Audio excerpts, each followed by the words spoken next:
तो फिर राम मंदिर का झगड़ा क्यों खड़ा करते हो?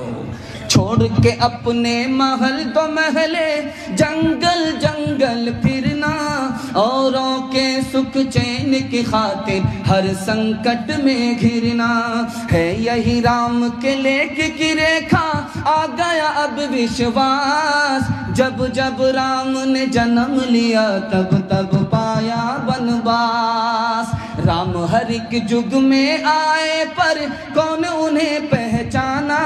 राम की पूजा की जगने पर राम का अर्थ न जाना। तकते तकते बूढ़े हो गए धरती और आकाश। जब जब राम ने जन्म लिया तब तब पाया वनवास। जय दोस्तों, तो कैसे हो आप सब दोस्तों। आज हम बात करेंगे जो धार्मिक युद्ध हो रहे हैं, यानी कि हिंदू मुस्लिम विवाद। आप देखे होंगे ये अभी से नहीं हो रहा है और धर्मों के पीछे बहुत सारे लोगों ने जान गंवाई है। आपने सुना होगा राज्यों के लिए राजा लड़ाई करते हैं, उसमें जान जाती है, लेकिन धर्मों के अगेंस्ट में भी बहुत सारी जानें गई हुई हैं। मैं आपको एक डेटा बताता हूँ। क्रूसेडर्स युद्ध हुआ था जो कि ईसाइयों और मुसलमानों के बीच में हुआ था, जिसमें 17 लाख लोग मारे गए थे। 17 लाख एक छोटा नंबर नहीं होता। फिर इंग्लिश सिविल वार जो कि 1642 और 51 में हुआ था, 2 लाख से ज़्यादा लोग मारे गए थे इसमें। ओटोमान हैब्सबर्ग में 3 लाख से ज़्यादा मारे गए थे। और फिर टैपिंग रिबेलियन जो कि 1850 और 1864 में लड़ा गया था, 20 से 30 मिलियन लोग मारे गए थे इसमें। हालांकि प्लेग भी जो बीमारी है, महामारी, वो भी इंक्लूडेड है। लेबानसे सिविल वार जिसमें 1.5 लाख लोग 1.5 लाख से ज़्यादा लोग मारे गए थे। और युगोस्लाव वार जिसमें 1 लाख से ज़्यादा मारे गए थे, ये 1991 से 2001 के बीच में लड़ा गया था। ये हो गया धर्म के पीछे। और अपने ही धर्म में भी बहुत सारी जितने भी हैं वो लड़ाइयाँ होती रहती हैं। पंथों में विवाद होता रहता है। आपने देखा होगा कि मुसलमान में शिया सुन्नी हो गया, और बौद्ध धर्म में अगर देखा जाए तो हीनयान महायान हो गया, जैन धर्म में हो गया तो श्वेतांबर दिगंबर हो गया। हिंदू धर्म में भी होता है। हिंदू धर्म में शैव मत और वैष्णव मत, उसमें भी कई सारे हैं।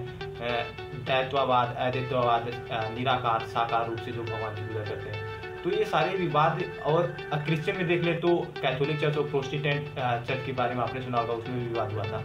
तो ये सारे विवाद अभी हो रहे हैं। और मैं नहीं चाहता कि मतलब कि किसी भी धर्म के खिलाफ पर्टिकुलर एक बात सोचना कि ये धर्म खराब है, ये अच्छा है। आप कैसे कह दिए भगवा रंग सिर्फ आपका है? मेरी बात सुनिए ना, भगवा रंग अगर हिंदुओं का होता तो सूरज कभी मुसलमानों को रोशनी ना देता। हरा रंग अगर मुसलमानों का होता, पेड़ कभी हिंदुओं को छांव ना देता। बाकी मैं आपको एक डेटा बताता हूँ, मैं अपनी तरफ से कुछ नहीं बोल रहा हूँ। जो कन्वर्जन है वो स्वेच्छा से होना चाहिए, लेकिन जो पिछले हिस्ट्री में आप देख सकते हैं मुसलमानों ने जो जितने भी काम किए वो बहुत ही खराब थे। जितने भी मुगल शासक आए थे, यानी मुस्लिम शासक जितने भी थे। मैं आपको बता दूँ बख्तियार खिलजी के बारे में सुना होगा आपने। जो बख्तियार खिलजी, वो नालंदा को पूरी तरह तहस नहस कर दिया था। नालंदा यूनिवर्सिटी को, विश्वविद्यालय को जला दिया था, जिसमें कई सारी जो बौद्ध शिक्षक थे, बौद्ध मॉन्क थे, उनको भी मार दिया गया था। और ये जो आग थी वो 3 महीने तक जलती रही। ये कितनी दुख की बात है कि आपने मोहम्मद गजनी के बारे में सुना होगा, जिसमें कि सोमनाथ मंदिर को पूरा लूटपाट कर दिया था, तहस नहस मचा दिया था। और भी कई सारे, आपने औरंगजेब को देखा होगा, जहाँ पे उन्होंने तेग बहादुर जी को खुलेआम मुस्लिम धर्म न अपनाने के कारण दिल्ली में सरेआम उनका गला काट दिया गया, शहीद हो गए वो। तो ये सब घटना अभी बंदा सिंह बहादुर का मैं आपको एग्जाम्पल बताऊंगा। बंदा सिंह बहादुर एक सिख धर्म को मानने वाले थे, जिनका नाम लक्ष्मण सिंह पहले था। बाद में उनको क्या किया गया मैं आपको बता दूं। वो सिख धर्म के लिए लड़ रहे थे, और वहाँ पे जो जितने भी मुगल सैनिक थे उनको जब उनकी हार होने लगी थी तो वो एक किले में जाके छुप गए थे। तो वहाँ पे जब किले में छुप गए थे तो राशन और खाना न पाने के कारण उनको घोड़े की मांस और गधे की मांस, घास फूस ये खा के रहना पड़ा। अंतिम में जब वो किले भेज लें तो सारे लोगों को मार दिया गया। वो घटना मैं आपको एक बुक का रेफर करूँगा। बुक है JBS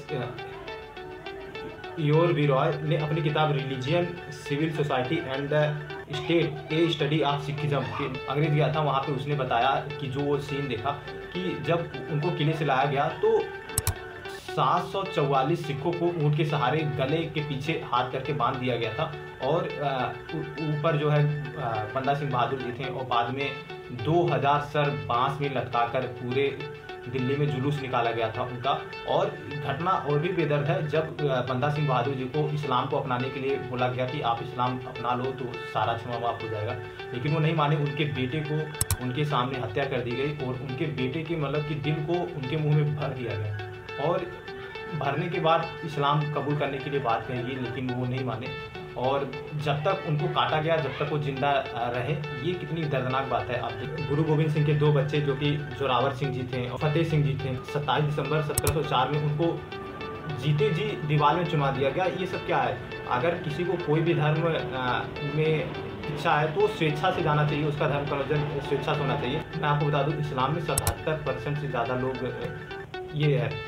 अभी जो विवाद हो रहा है यूपी में और अजमेर में, राजस्थान में, संभल के मामले में बात कर रहा हूँ, तो जो संभल है, संभल जामा मस्जिद है, वो मुगल कालीन से बना हुआ है और ये दावा किया जा रहा है कि संभल मस्जिद एक हिंदू मंदिर था जिसका नाम हरियर मंदिर था, उसको तोड़कर बनाया गया है। ये तो हो गया बाद में जब कोर्ट ने उसको सर्वे का आदेश दिया, तो पहले सर्वे के बाद दूसरे सर्वे में वहाँ पे हमला हुआ जिसमें 4 लोगों की जान गई। Do you expect you go to Mecca and ask Hindus to be there in the administration? But should you look at religion when it comes to Yes. work and efficiency?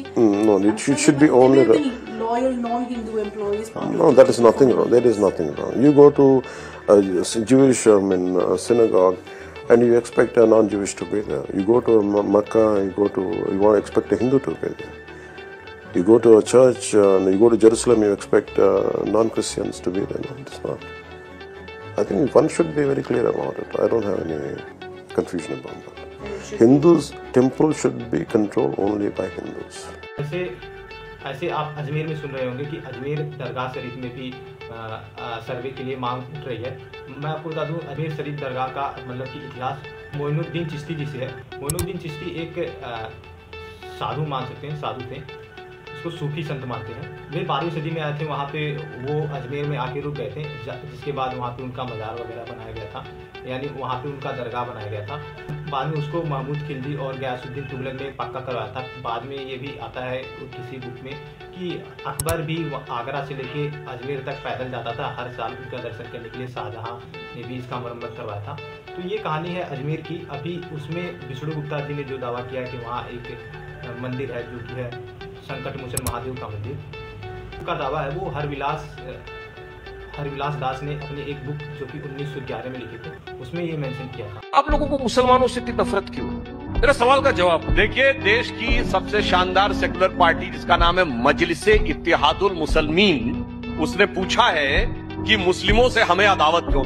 इस देश के लिए शहीद होने वाला पहला gallantry award winner brigadier Mohammad Usman इसी उत्तर प्रदेश का था। कोई इनमें से कभी गया हो ब्रिगेडियर मोहम्मद उस्मान के घर पे तो बताइए। हम गए थे 1965 की लड़ाई में वीर अब्दुल हमीद जिसने शहादत दी थी।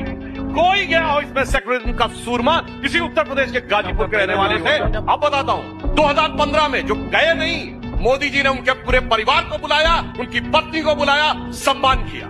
ये बताइए 15 अगस्त 1947 को पहली शहनाई जिसने बजाई थी लाल किले पे, उस्ताद बिस्मिल्लाह खान, उसको 2001 में भारत रत्न मिला। अटल जी की सरकार में 50 साल तक सेक्युलर सियासत में नहीं मिला।